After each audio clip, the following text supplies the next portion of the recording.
Welcome to the Lean Out Your Business podcast, a show dedicated to helping entrepreneurs accelerate business growth and simplify success. I'm your host, Krista Grasso, and I've been working with businesses for more than 2 decades to help them lean out and optimize what's working while eliminating anything that's not adding value. So if you are ready to get more time back in your day, more profit in your business, and to do business differently, growing and scaling on your terms, let's dive into today's episode. Hello, and welcome to another episode of the Lean Out Your Business podcast. Today is going to be all about how to build your ecosystem for simple and sustainable scaling and really make sure that you are set up for long-term sustainable success, not just quick wins in your business.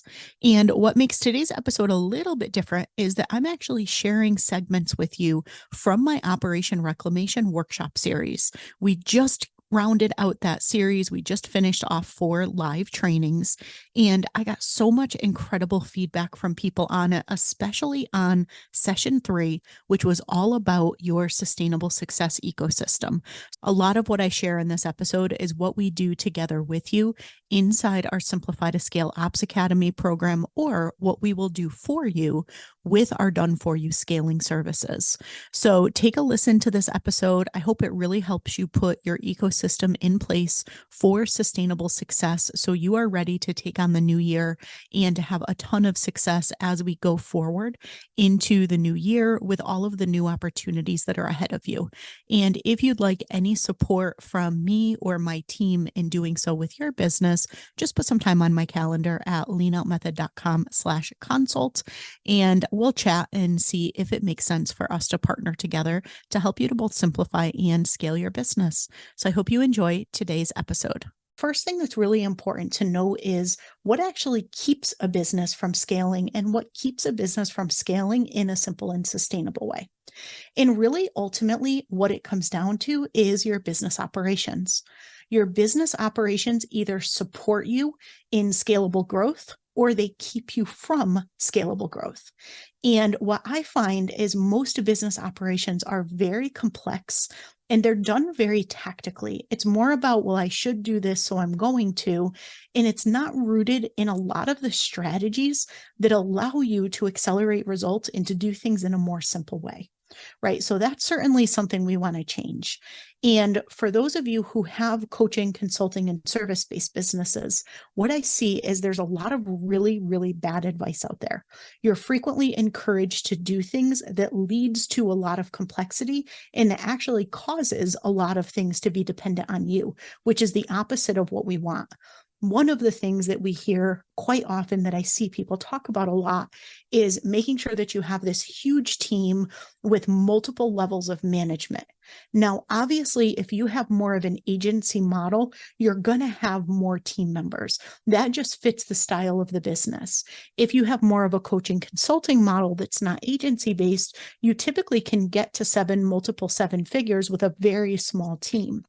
But any way that you look at it, whether you've got an agency that you scale through more people or whether you've got a small business that you scale through leverage, either way, you want to make sure that it does not require a lot of your oversight, and you want to minimize the levels of management that you have in the team, because that's where the complexity and waste comes in. The other thing that you shouldn't have to do, and that I hear a lot of people talking about, is creating detailed SOPs for everything. I know a lot of people will look at this as a project in their business. They'll literally carve out the next 6 months of their lives and their team's lives, and they'll have them go out and document every last detail of every single thing that they do. And the challenge is that ends up actually costing you time and costing you money, not only to have people do the work, but the opportunity cost of what people could have been doing instead to be bringing in revenue in the business. And it ends up being unnecessary. The SOPs that are created are never looked at again. They're never used. They're out of date by the time they're even done being created because so much time is invested in doing them. So you want to be really smart and strategic about the systems and processes that you create in your business. Important, absolutely. Critical for being able to have your team take ownership of things and be successful? Absolutely. But what you never need to do is, take 6 months of your life to go create these detailed SOPs and stick them somewhere on a digital shelf, never to be looked at again. So you want to be really intentional with what you do and the level of detail that you take things to. And then finally, the last thing is you do not want to base your projected results on hope and hustle, right? It shouldn't be well, I really hope this works, or it shouldn't be yeah, it's fine. I mean, I'll just keep saying yes and end up working around the clock. And very often we end up in that place. And then we end up really disappointed when we end up missing our goals, or we end up pouring all of this time and effort in, and we just don't simply see the results that we want. And so these are the things that we want to avoid. And these are the things that really good, solid business operations and that solid ecosystem is going to give you. What you want instead is a high-performing team and a lean dream team, right? Lean does not mean bare bones. It means just the right number of people for the work that you need to do, where everyone is laser focused on what matters most, and you don't have waste in your system. So you're not throwing people at work that shouldn't be done at all. You're doing things in a really strategic way with rock star people who know how to work as a team unit and take ownership of the things that they're doing. That's what's going to get you out of the day-to-day, not having multiple levels in management and all of the different things that a lot of people teach. You want to make sure that you're very strategically implementing systems, and not just any systems, but lean business systems. The other thing that you want to do is you want to make sure that you're implementing planning. You have to have planning in your business. There are very few have-tos in business. I fully believe that you want to be able to grow and scale your business your own way. But that being said, if you're really serious about scaling your business, there are 3 things that you must have in place in order to be able to scale. One is a team to surround you. Again, you can keep that team really lean, but you still need a team. Systems. You don't have to spend 6 months of your life documenting SOPs, but you do need systems to be able to support you, to be able to consistently repeat positive results and streamline and simplify the work that you do so you're consistently working smarter and not harder.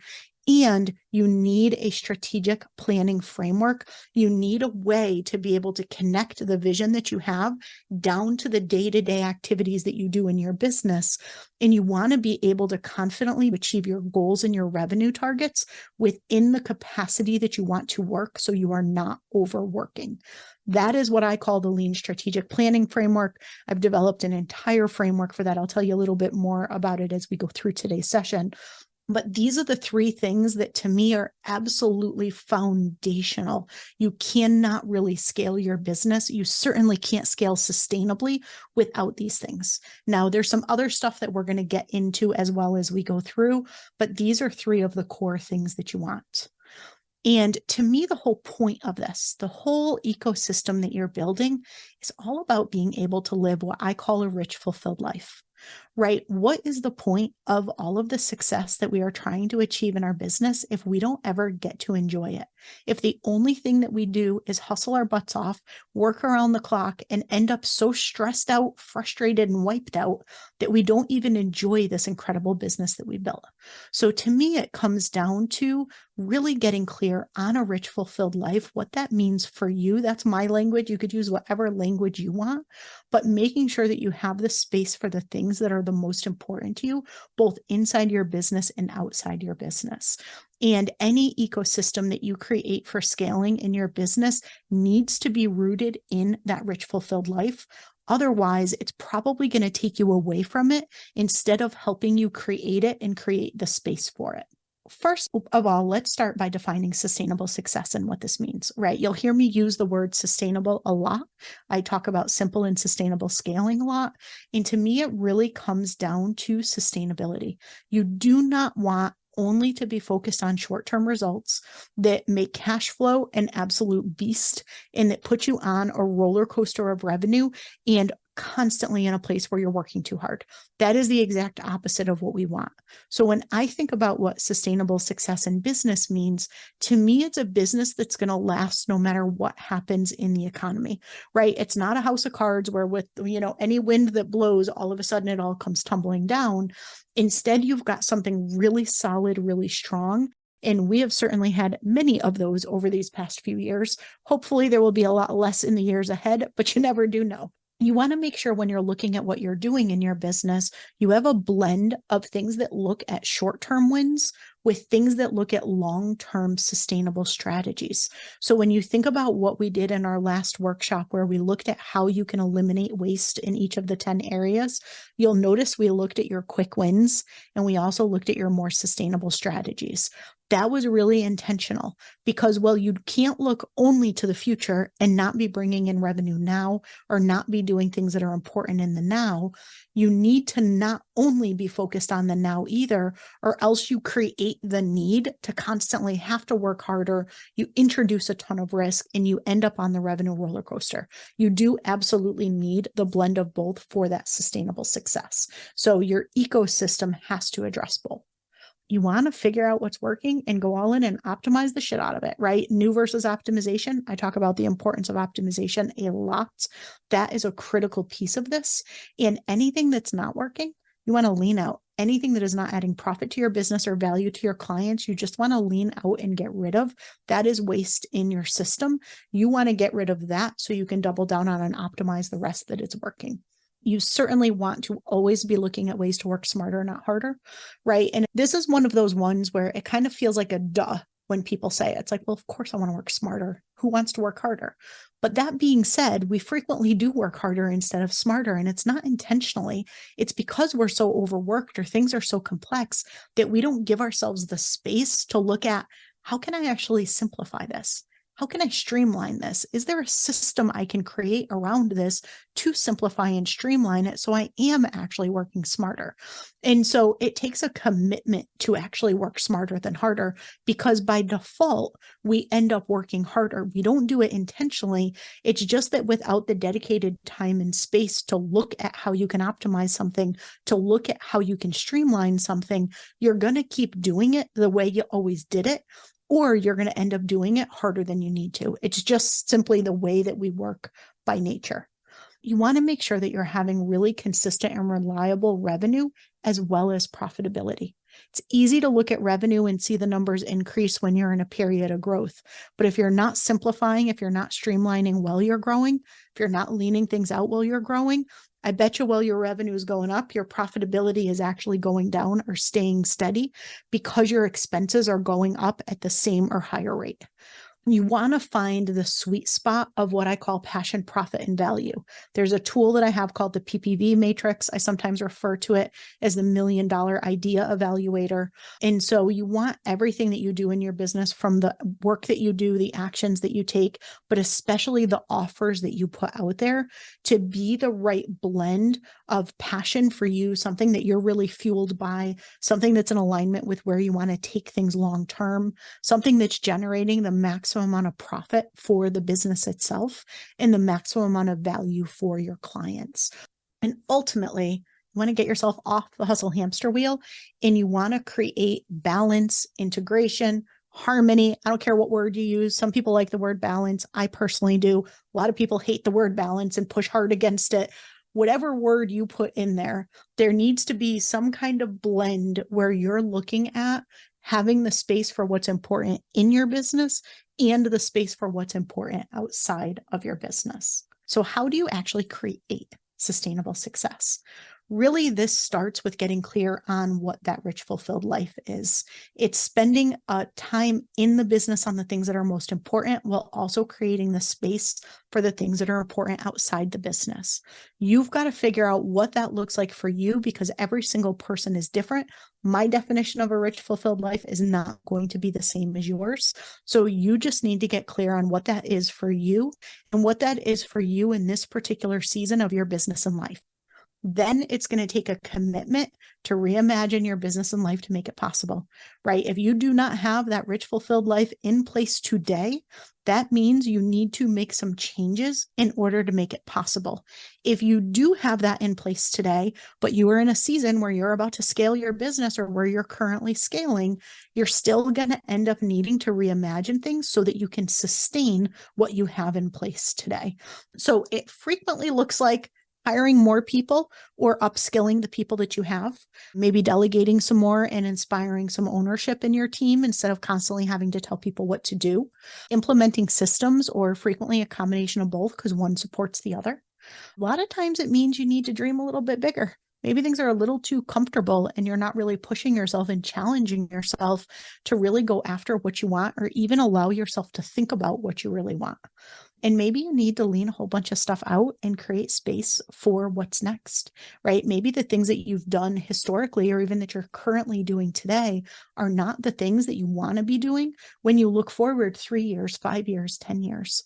And so when you look forward at what your rich, fulfilled life and vision is, not just now, but into the future, what do you need to lean out and let go of in order to make that possible? So let's define what a rich, fulfilled life is. This to me is a life that's filled with abundance, high value experiences and relationships, a deep sense of satisfaction that you're actually pursuing your passions, fully leveraging the gifts that you have, and refusing to settle for anything less than the big, bold vision and dreams that you have both in and out of your business. That to me is what this is all about.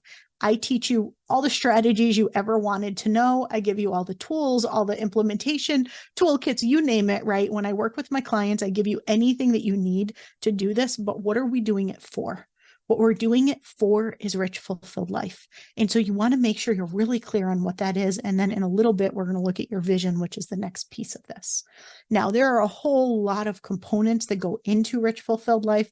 We are not going to go through all those here. As I said, I go through those in the program that's part of our Simplify to Scale program. But what I do want to focus on with you is your rich and fulfilling work and your business ecosystem itself, because that's really relevant for this topic. So when you think about your rich and fulfilling work, the very first thing to reflect on and ask yourself is, what do you want to create protected space for? So you want to think about, how much do you actually want to work, right? How many hours a week do you want to work? When do you want to take time off, right? I have clients that take a sabbatical 1 month out of the year. I have clients that take the last 2 months of the year off. I have ones who take a week off every single month, right? What does ideal time off look like for you? And what's your ideal workday time and structure look like? If you could architect your dream schedule, what would it be? And then compare that with what you have today. Usually what you want it to be and what it is today, you've got to create some kind of bridge from where you are now to where you want to be, because it's not quite what you'd like, but it's still really good to get clear on what you want it to be. Then you want to think about, what are the things in your business that you love to do? What are the things that you want to create and maintain protected space for? What are those things that fuel you, that are your zone of genius, that make you just feel so alive and like energized when you spend your time on them, right? As you're getting rid of things off your plate, as you're starting to delegate more, systematize, automate, do those things so that you don't have so much dependent on you. What are the ones that are really important from a fulfillment perspective for you to hold on to? And then what are personal activities in your life that you also want to create space for? I shared, I'm kind of obsessed with pickleball, right? So for me, there needs to be space in my schedule for pickleball. I go every single Thursday night, right? And so nobody gets anything scheduled with me on a Thursday night, because that is my pickleball night. And so what are those things for you that are really important in your personal life that you feel like there's something missing if you're not spending time doing it? The next piece of this is taking it one step further and looking at the alignment of the work that you're doing. So what is that work that really fuels you and aligns to your zone of genius? What's the work that drains you and could be delegated? Doesn't mean you have somebody on your team today that you can delegate it to, but it's stuff that could be delegated if you had the right person to give it to. And then which of your work can be automated or simplified or systematized? Then once you've got that defined and you're clear on what a rich, fulfilled life means to you at a high level, you want to then up-level the vision that you have in your business. Now, I am going to assume you already have a vision for your business. If you don't, again, that's something that we go through. If you end up joining me inside Simplify to Scale Ops Academy or any of my programs, we always start with Rich, Fulfilled Life and Vision. So I'm going to go through this at a high level. But what you want to do is make sure that the vision that you have for your business supports the rich, fulfilled life that you want to live. And that starts with making sure that you've got all three facets of vision in place. And it's looking at you and your role in the business, as well as your personal lifestyle and the things you want to create that protected space for. But it's also looking at your clients. It's looking at your client of tomorrow, your business of tomorrow, and yourself in your role of tomorrow. You want to be looking across all three of those facets. Now, if you want a really great vision, you also want to be thinking about the next level as far as your thinking and mindset goes and the future life of both you and your clients, right? If you think 10 years in the future, what's going to be different in your life and lifestyle? When you think 10 years into the future for your clients, are you still working with the same type of clients that you're working with today? Do they grow and evolve, or do things shift? So you want to leverage that kind of thinking so that you're thinking bigger and you're really truly thinking to the future and putting yourself in the place of your next level. In order to get to the next level, you really need to be thinking like the next level. And so in order to do that, you need to know what that looks like for you and for your business. And you want to think through, what would that person do differently than what you do today? Whatever place you are currently in your business, you got there by all of the decisions you've made and all of the things that you've done up until this point. Well, if you keep doing those things, you will stay right where you are. Right? You've figured out the recipe to get to exactly where you are today, whether that is the most brilliant recipe ever and you want to tell other people how to repeat it, or whether it's a recipe that you feel like maybe there were a few ingredients missing in because you're not exactly where you want to be. Whatever that looks like, the things that you have done have gotten you where you are today. And so if you don't change things, you're going to stay right where you are today. So you want to be thinking about, what can you do differently? And the best way to make those decisions is to put yourself in the mindset and the thinking of the person who's at the next level that you want to be. If your business today is at $1 million and you want to be at 10 million, what would the $10 million business owner version of yourself do? And how would they make decisions, and what would they do? If your business is at 200,000 and you want to be at $1 million, what would the $1 million business owner do, and how would they make decisions, right? So you want to kind of think of things from that perspective. And as a takeaway, what you'll find in your workbook is some activities to go through both your rich, fulfilled life, and then to look at a high level what your vision is and what your next level vision is across those three facets. You want to look both long-term, so as far into the future as you can. Think as big as you can. Do not limit yourself. Do not constrain yourself with today's constraints. Look to a point in time where anything feels possible and think about what you really want. And then look more near term and look in the next 12 months. If you look for the next year, what would it look like to have an absolutely wildly successful year that's taking you closer to that long-term vision that you have? Now, if your rich, fulfilled life is input to your next level vision, which it is, your next level vision is input to your scaling ecosystem, which is what we're going to dive into next. So there are 5 critical components to your scaling ecosystem: strategy, planning, systems, team, and insight, what I call SPSTI. Kind of reminds me of Stone Temple Pilots, for those of you who were born forever ago like me. But anyway, so we start off with strategy. This is really looking at, do you have an aligned business model to support your vision, your rich, fulfilled life, and your profit targets?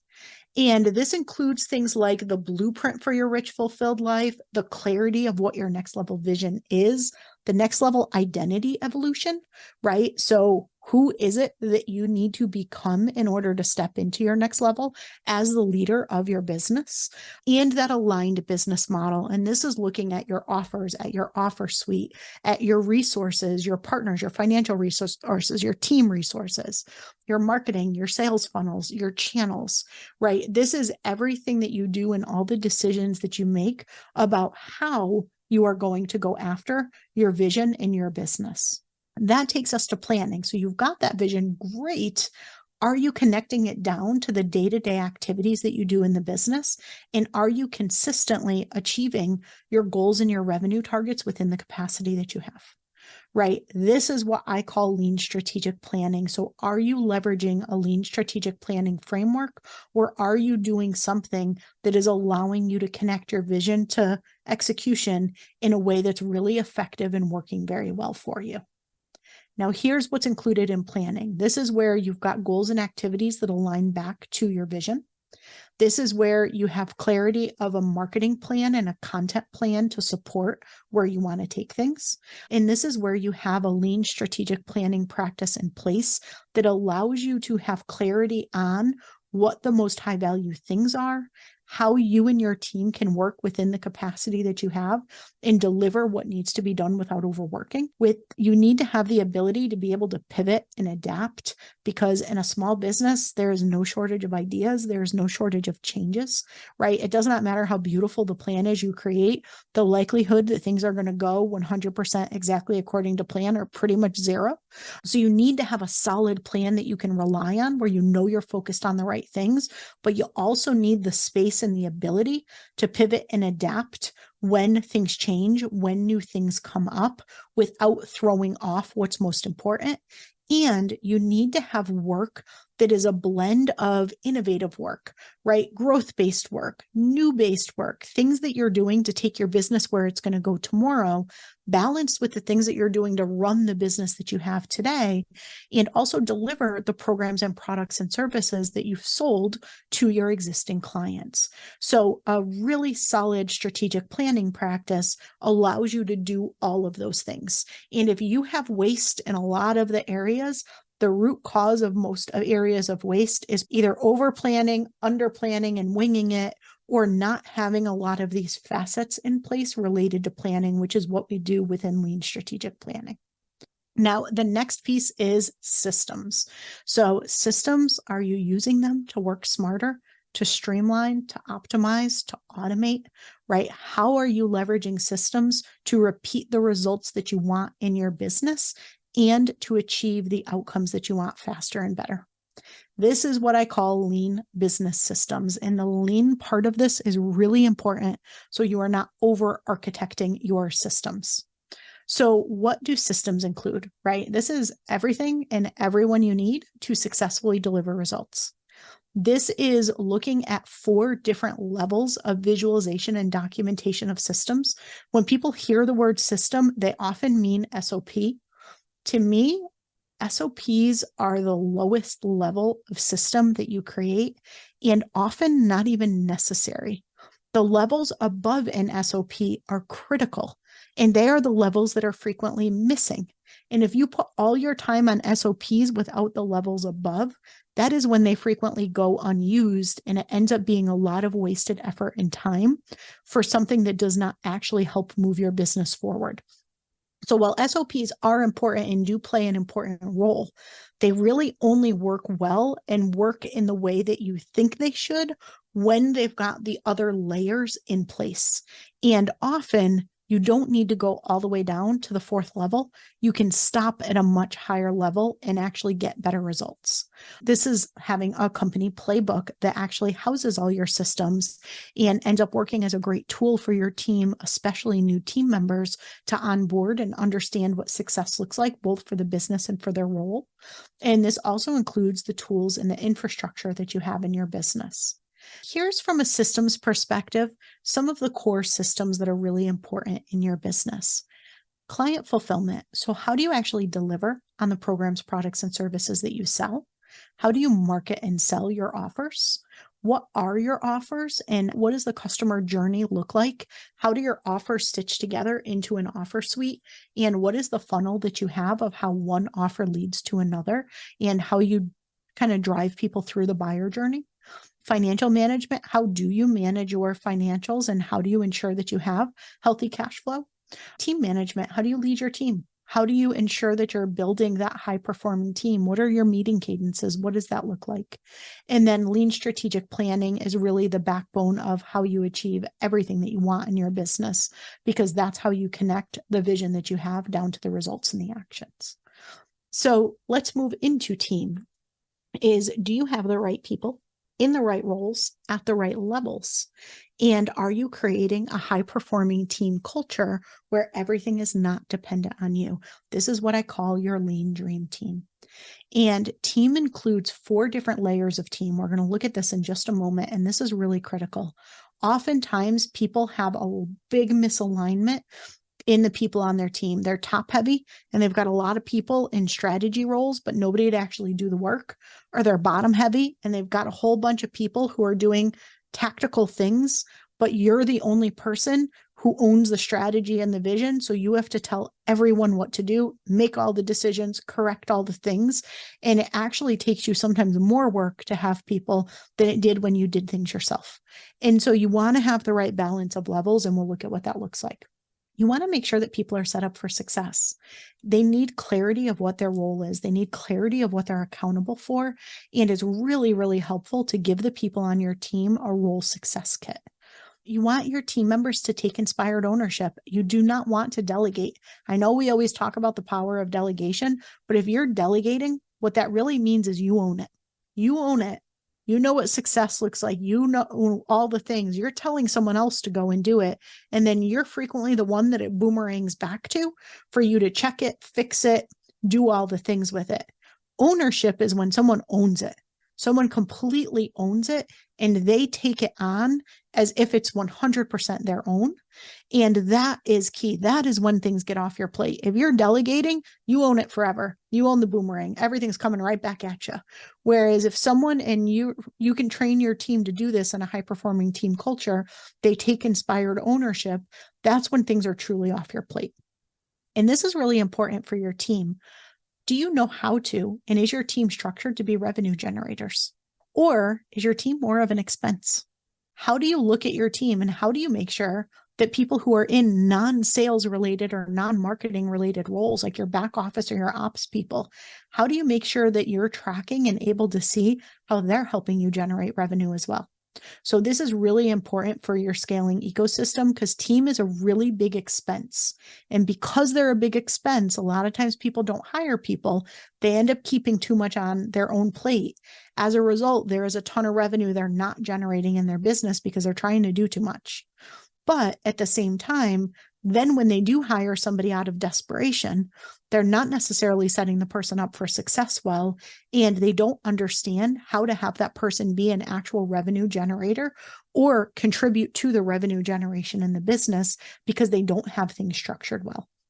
You want to make sure, and what we teach you inside Lean Dream Team is how to make sure that you do all of those things. Now, business owner autonomy, to me, this is a sign that you have a high-performing Lean Dream Team. If you have complete autonomy, if you are spending your time on the things that are aligned to your zone of genius, the things that you love, if you have a lot of freedom and flexibility, you could take a month off in your business, nothing will fall apart, right? If you have that in place, you probably have a high-performing Lean Dream Team. If you do not have those things in place yet, you probably really, really want a high-performing Lean Dream Team, which is what's going to give you that business owner autonomy. Now, I love this quote by Mike Michalowicz. I tend to love a lot of Mike Michalowicz quotes, but this one I think is really, really great to shift your perspective and thinking from a team perspective if you're a little reluctant to build out the level of team around you that you probably need to scale. And he says the job of an entrepreneur isn't to do the job, it's to be the creator of the jobs.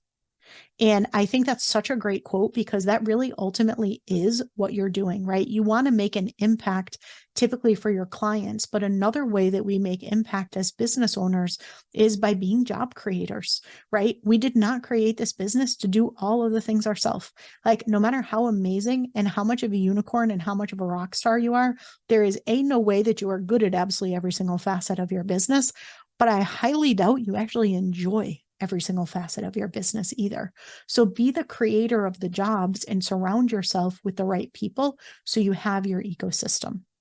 So speaking of which, here's the 4 layers of team. So up at the top is vision. This is you. You holistically own the vision. Do not let anyone else ever set the vision in your own business. This is yours and yours alone. The only exception is if you have a partner, you collectively will have to set the vision. But this is not something that you ever outsource. Now, the next level is strategy. This is your business strategy. And while you own a lot of strategy, you cannot own all of the strategy. You can't. If you think about all the different facets in your business, there's no way that you are an expert at every single thing. You're not. So you typically need some kind of help or some kind of strategic advisory. This can look like working with a business coach or consultant. This can look like being in a mastermind program. This can look like having other different mentorship or advisors around you. This can also look like building out a fractional C-suite team. When you break into the multi-7, 8 figures, this is where you have an internal C-suite team of dedicated people. You probably have VPs. This is where you start to get into multiple levels. But until that point in time, if you're still in the multi-6 to low multi-7 figure range, probably like 500,000 to 5 million.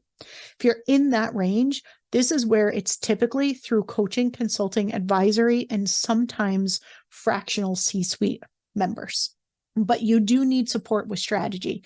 Yes, you own the vision 100% and you have a very big role in strategy. But if you try to own all the strategy yourself, there is still way too much dependent on you.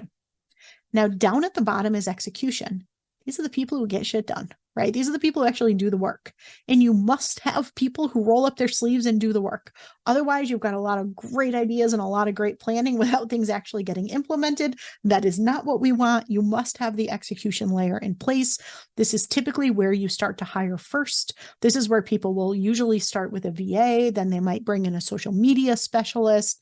You might bring in somebody more technical, like a technical VA or a technical specialist who's doing things like your back-end Kajabi site or Kartra site or whatever that looks like, writing your emails and scheduling them and that sort of thing, right? So you need people rolling up their sleeves and doing the work. What really starts to get you some freedom in your business is the strategic execution layer. And these are the people who figure out what needs to get done tactically. They lead getting those things done, and they often will also do things themselves. So starting off with an execution person and you being a vision person, you're filling all the roles in the middle. If the person you have can only execute, you're setting the vision, you're defining the strategy, and you're figuring out what they need to do. They're just going off and doing it. You own everything. That's a delegation model, right? If you have somebody at this strategic execution level, they know enough about marketing or enough about social media or enough about something that if you share the vision and high-level strategy with them, they can break that down into a strategy for their particular area of expertise. And they can either also implement that or they can make sure that it gets implemented. This is where you want to hire next. This is where you start to really, truly get out of the day-to-day and get autonomy in your business. This is where you can have an OBM or a director of operations or a project manager or a marketing manager or somebody along those lines. Now, what you should be doing from a CEO perspective, your time should be purely in vision. You holistically own vision. You want to be spending a decent amount of time in strategy, and where your time is spent in strategic execution and execution is where it aligns purely to your zone of genius. Instead, this is what most CEOs end up doing, whether they have a team or not. They barely have any time for vision or strategy, or even sometimes strategic execution, because all their time is spent either executing themselves or fixing what people are executing. And when you have team members that you're paying to execute, yet you're still the one doing all the execution yourself, it is the most frustrating place to be, because you're like, why am I even paying these people? I'm working twice as much to manage this team, and yet I'm still doing everything, right? And so that's where you want to look at, do you have the right people in the right levels? And how can you change your team culture to be one that's more of inspired ownership and ensure that you're putting that high-performing team culture in place? Now, one quick note is once you have your doers in place, once you've got that execution bottom tier in place, you really want to start to look at bringing on a right-hand person in your business. This is going to be the person that's going to help you get your vision implemented. And this role evolves as your business grows and scales, right? Sometimes you've got like a VA or an EA in the early days Then when you typically break through six figures, you've got a couple programs out there that you're selling and delivering. That's where you might bring in a project manager, a business manager, an OBM, an online business manager, right? Then it can move into more of a director of operations or a fractional CEO or an integrator, right? There's a lot of different names for it. And then ultimately, when you get into that high multi-7, 8-figure range, you're going to hire someone internally as a dedicated COO or as a VP of operations, right? What I think is critical, the person that you really need is what I call a soul, a strategy and operations leader. And your soul is really at this level here, more of that like director of ops, fractional COO, integrator level. That is where your soul is the most valuable. And I'm not going to go too deep into this, but I do have some podcast episodes on this that I'd recommend that you listen to if you do not yet have this role and you want this role, because this is a game changer and a half in your business. This is where you have somebody else who basically is treating your vision as their own, and they are the one who is ensuring that all of the right things are getting done in the business. It is one of the most freeing roles that you can bring in as the CEO and founder of the business, and one of the most pivotal roles that you can bring in when you want to actually get yourself out of the day-to-day and be able to shift your focus to more thought leadership work or legacy work or whatever comes next, if it's buying another business or launching another business or writing another book or whatever that is for you. Now, the final piece of this is insight. And this is, are you measuring what matters and making data-driven decisions? And as you're making those decisions, are you looking at not just the quantitative data, but also the qualitative data, right? So this is, you're conducting regular reviews and retrospectives. You're making small evolutionary changes and improvements in the business regularly. You're looking at both quantitative and qualitative, as well as leading and lagging indicators. So you have the predictive ability with confidence to see what may be coming in the business based on what has happened historically. And you are also looking at, is this aligned? Does this feel good? Am I enjoying what I'm doing? Is my team happy, or are they stressed out beasts, right? Like, what does it look like? And so you want to make sure that you're doing that. Now, all of these together, the SPSTI, the Strategy Planning Systems Team, and Insights, these are the 5 core elements of your operations ecosystem, and they make or break your results long-term. This is what you really want to do. And like everything we've talked about, do not go out and try to fix everything at once. That would just be overwhelming and you'll go into shutdown mode. Instead, you want to get really clear on which one of these do you think would give you the most leverage if you focus on next? Which one is going to give you whatever you need most next? It's usually time, right? Which one is going to give you the most time next? Maybe it's the most revenue that you're bringing in the business next. But get clear on the next and only the next place to focus, and create some dedicated space to be able to do that. Now, what I want to tell you just a little bit about briefly here is Simplify to Scale Ops Academy. So everything that we just went through, your whole operations ecosystem, I gave you enough here to go off and get started on it. If you really want to take it further, if you want to dig deep into it and fully build out the ecosystem for simple, sustainable scaling, Ops Academy is where it's at.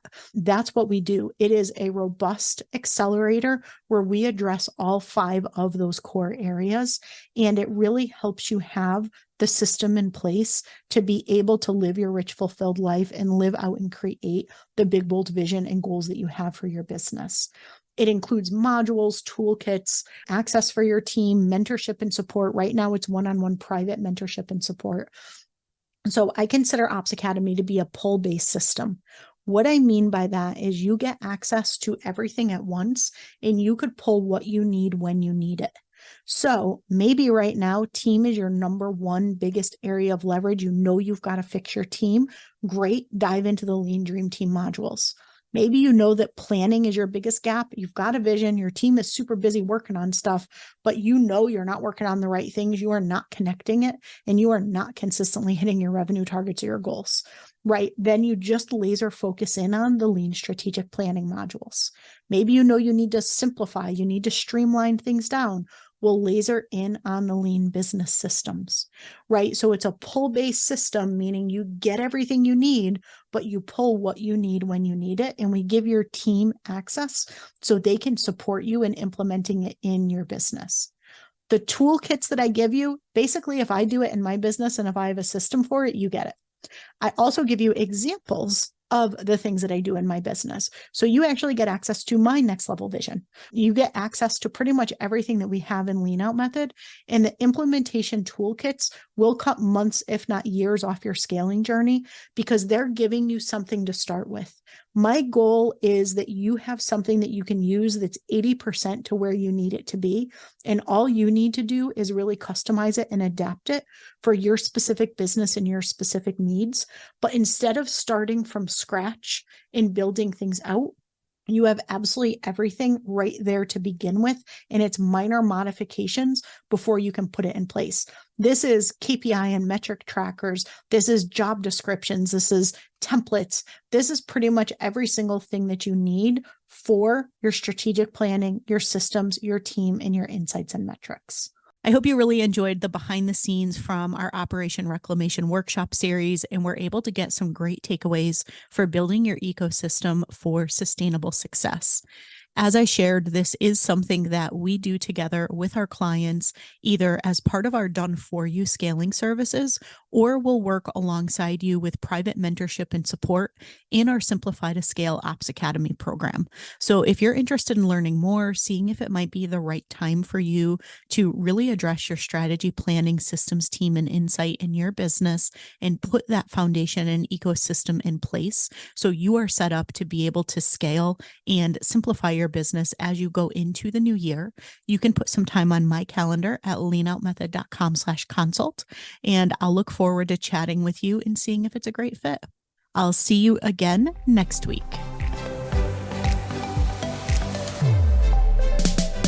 Thanks so much for tuning in to this week's episode. If you have not yet taken our scalability assessment, I invite you to head to leanoutmethod.com/assessment and take our interactive assessment that's going to help you look at how simple, how sustainable, and how scalable your business currently is. It includes personalized recommendations of where to focus next to get your time back, to increase your impact, increase your profits, and ultimately step into your rich, fulfilled life. And finally, we'd love to see you inside our signature program, Simplify to Scale. You can head to leanoutmethod.com/ops to find all of the details on how we can help you up-level your operations and get out of the day-to-day of your business.